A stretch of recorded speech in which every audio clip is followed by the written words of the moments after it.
Hello, Virgo. Okay, I need you to really listen to this one because the energy around this is urgent. Someone who's been quiet, maybe distant, maybe careful, maybe just watching from the sidelines has reached their limit. They're about to make a move they've been terrified to make because staying silent has officially become more painful than the risk of speaking. So settle in because we're about to talk about what happens when fear of loss finally overrides fear of rejection. This is big. Let's go. Someone who's been holding back is about to break. Not because they suddenly became brave, but because they've realized that silence is costing them more than confession could. They've been watching you, measuring distance, calculating risk, and the math just shifted. Suddenly, losing you through inaction feels more dangerous than losing you through honest attempt. Fear of rejection is powerful, but fear of regret is stronger. And they've crossed the threshold where regret became the bigger threat, where what if I never tried started haunting them more than what if they say no, where the pain of watching you slip away or watching you choose someone else, or watching the window close permanently, became unbearable enough to finally override their carefully maintained control. Let me describe what desperation looks like when it's been dressed up as patience. Some people are strategically silent. They're not speaking because they're playing long game is less than hash zero. 5 hashes greater than, waiting for right moment, hoping circumstances will align in their favor. They've convinced themselves that patience is wisdom, that waiting for perfect timing is more mature than impulsive confession, that holding back demonstrates emotional intelligence. But that's not what's been happening here. This person hasn't been strategically patient. They've been paralyzed, frozen by fear of what speaking might cost, terrified of the vulnerability required, convinced that staying silent and keeping you as distant connection is safer than risking everything for possibility of having you fully. And for a while, that calculation worked. The fear of rejection was big enough to keep them quiet, big enough to make them accept breadcrumbs, big enough to make them watch you from safe distance instead of stepping close enough to actually reach for you. But something changed recently. Something shifted the equation.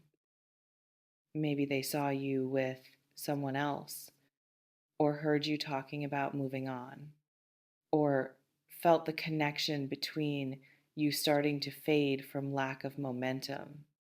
And suddenly, silence stopped feeling safe. Suddenly, distance stopped feeling protective.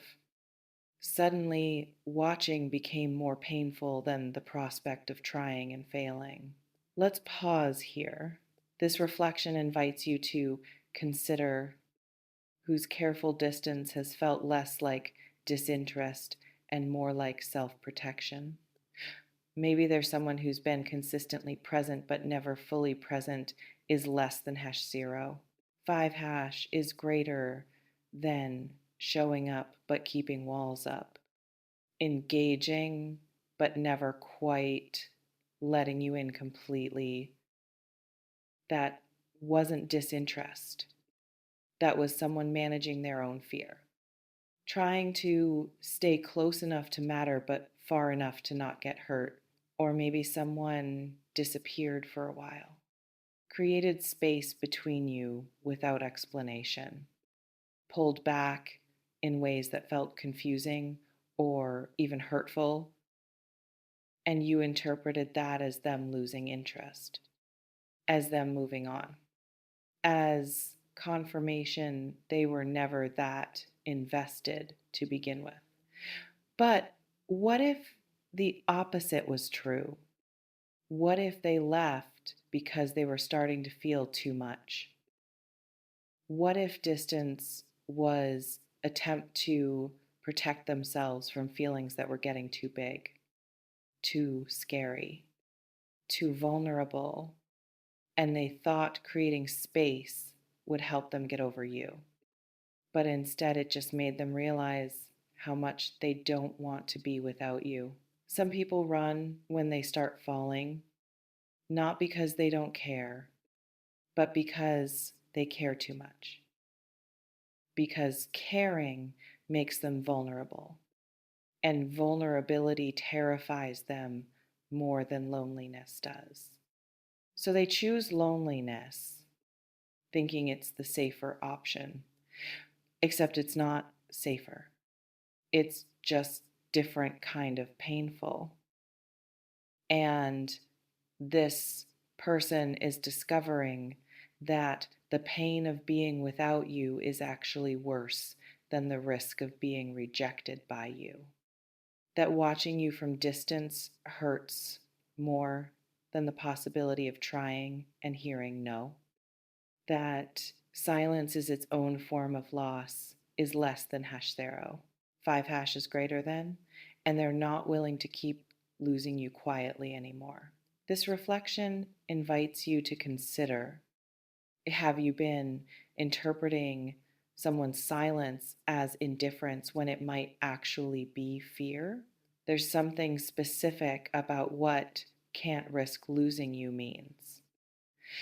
It means they've realized you're not a permanent fixture in their life, that you're not going to wait indefinitely, that the window they thought was open forever is actually closing, that you're moving forward with or without them. And if they don't act, they're going to watch you move forward without them. And that reality just became intolerable. Maybe you've started dating someone or mentioned someone you're interested in, or just generally seemed less available. And that shift, that evidence that you're not sitting around waiting for them, triggered panic they couldn't ignore anymore. Because as long as you seemed to be in holding pattern, they could stay in holding pattern too. As long as you weren't actively choosing someone else, they could maintain their safe distance without consequences. But the moment you started moving, the moment it became clear you weren't just going to wait around hoping they'd eventually speak, everything changed. Or maybe time itself became the pressure. Maybe circumstances are shifting in ways that create natural ending if they don't act. You're moving to a different city, or they are, or life changes are happening that mean if they don't speak now is less than hash zero. 5 hash is greater than the opportunity disappears. And that deadline, that ticking clock, is forcing them out of comfortable silence into uncomfortable action. Some people need deadlines, need external pressure to override internal fear. They'll procrastinate courage indefinitely if circumstances allow it. But when circumstances create urgency, when it becomes now or never, suddenly they find the bravery they claimed they didn't have. This reflection invites you to consider what recent change might have made someone realize they're running out of time with you. Let me describe what breaking silence might actually look like when it happens. It might be confession, direct, vulnerable. I have feelings for you and I can't keep pretending I don't. No games, no ambiguity, Just raw, honest admission that they've been hiding what they feel because they were scared. But staying scared means losing you. And that's not acceptable anymore. They might shake when they say it, might struggle to make eye contact, might deliver it messily because fear doesn't create eloquence. But the messiness will be part of what makes it real. You'll know it's genuine because polished speeches don't come from terrified hearts. Only raw truth does. Or it might be action before words. They might show up, make grand gesture, do something that communicates their feelings before they've actually spoken them. Because sometimes action is easier than articulation is less than #0. 5# is greater than sometimes doing is less scary than saying. Sometimes behavior reveals what vocabulary can't quite capture. They might appear unexpectedly, might drive hours to see you, might show up at your door or your work, might create moment that forces conversation they've been avoiding. And you'll know from the intensity, from the urgency in how they're showing up, that this isn't casual. This is someone who's reached breaking point with their own silence. Or it might be question, not quite confession, but opening. Do you ever think about us? Or what would you say if I told you I can't stop thinking about you? Or is there any chance you'd want to try this for real? Testing the waters, giving you chance to respond before they go all in. Because even breaking silence doesn't mean abandoning all self-protection. Some people need to know there's possibility of yes before they fully commit to the vulnerability of asking. Need to see signal that their feelings might be reciprocated. So they fish, they probe, they create openings where you can show your hand without them having to fully show theirs first. And if you respond positively, if you give them the signal they're looking for, the full confession will follow. They just needed confirmation that speaking was safe, that vulnerability wouldn't be met with rejection or ridicule, that taking the risk had reasonable chance of paying off. This reflection invites you to consider is less than #0. 5# is greater than if someone broke their silence about feelings for you. Do you already know how you'd respond? There's something important about what you might be feeling right now. Maybe hope. Maybe this is confirmation of something you've been sensing. Maybe you felt their feelings beneath their silence, noticed the way they look at you when they think you're not watching, caught the tension in how carefully they manage distance. And reading this is validating instincts you thought might be wishful thinking. And if that's true, if you've been hoping they'd speak, you can make it easier. You can create safety, signal receptiveness, show them that breaking silence won't result in humiliation or loss, that whatever they're holding can be spoken without catastrophic consequences. Or maybe anxiety. Maybe you're not sure how you feel about this person. Maybe their silence has been comfortable, allowing you to keep them in undefined space where you don't have to decide what they mean to you. And their speaking is going to force decision you're not ready to make. That's valid too. You're not obligated to return feelings just because someone has them. Their courage in speaking doesn't create obligation in you to reciprocate. You can honor their honesty and still say no if no is your truth. Or maybe dread. Maybe you know exactly who this is and you don't want them to speak because you already know you can't give them what they want is less than #0. 5 is greater than, and receiving their confession means being the person who delivers rejection. And that's uncomfortable position even when your no is appropriate and necessary. Some people avoid putting themselves in position to hurt others. They create distance or ambiguity to avoid having to explicitly reject someone, but their silence coming means you won't be able to avoid that conversation anymore. You'll have to be direct. You'll have to deliver clear answer, and clarity is kind even when it hurts. This reflection invites you to consider, are you hoping someone breaks their silence or dreading it? Let me address what happens after silence breaks.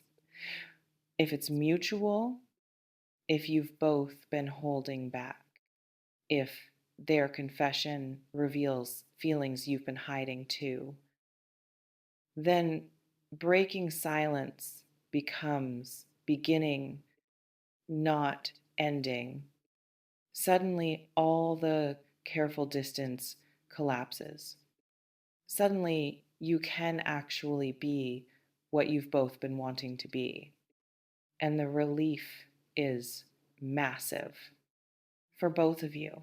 Those relationships, the ones that start with mutual confession after extended silence, often have depth that relationships without that tension don't develop because you both had to be brave. You both had to risk. You both chose each other despite fear.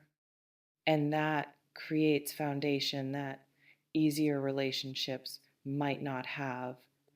But if it's not mutual, if they speak and you can't reciprocate, then you both have to navigate what that means for whatever connection exists is less than #0.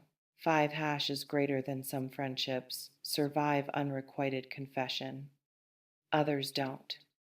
Not because anyone did anything wrong, just because asymmetrical feelings create asymmetrical experiences that make continued closeness too painful for one or both people.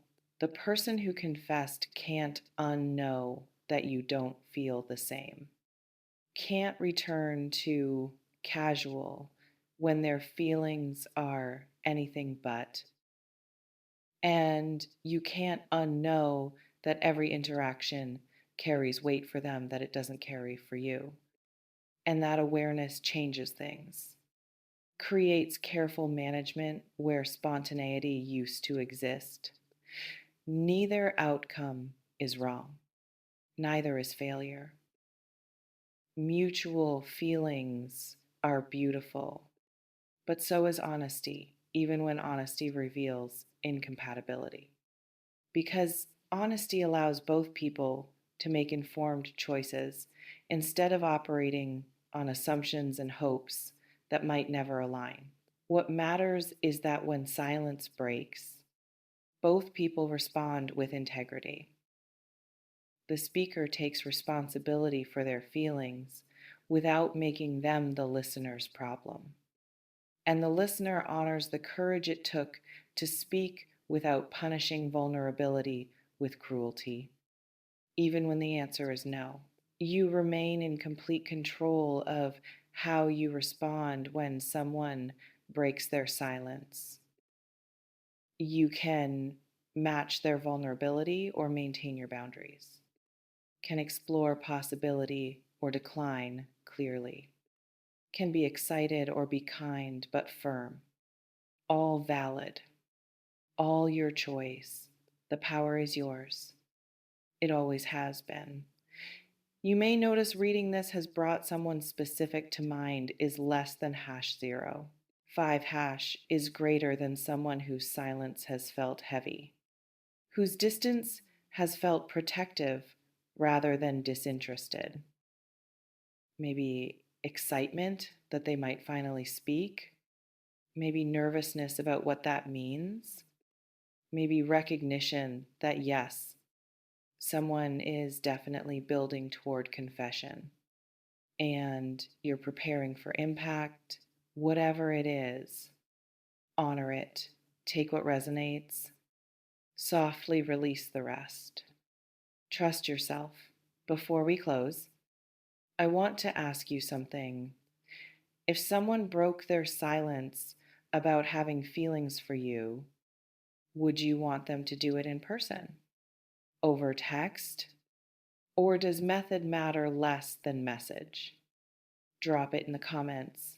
And this, have you ever stayed silent about feelings until it was almost too late? What made you finally speak? They're about to break their silence because they can't risk losing you. And when they speak, everything clarifies. What's been ambiguous becomes explicit. What's been possible becomes actual or impossible. What's been tension becomes either resolution or release. Their silence is ending, not because they're suddenly confident, but because staying silent just became riskier than speaking. Because fear of regret finally exceeded fear of rejection. Because losing you through inaction started feeling worse than potentially losing you through honest attempt. Not eventually, soon, maybe this week, maybe today. Trust yourself with this. Trust that you'll know how to respond when the moment comes. Trust that you can honor someone's courage without betraying your own truth. Trust that whatever happens, clarity is gift, even when clarity reveals endings rather than beginnings. See you in the next one. And listen. When someone finally speaks after long silence, they're giving you something precious. Their truth, undefended, vulnerable. Handle it carefully, whether you can reciprocate or not. Stay open, stay honest, stay kind. Silence is breaking. Be ready. Take care.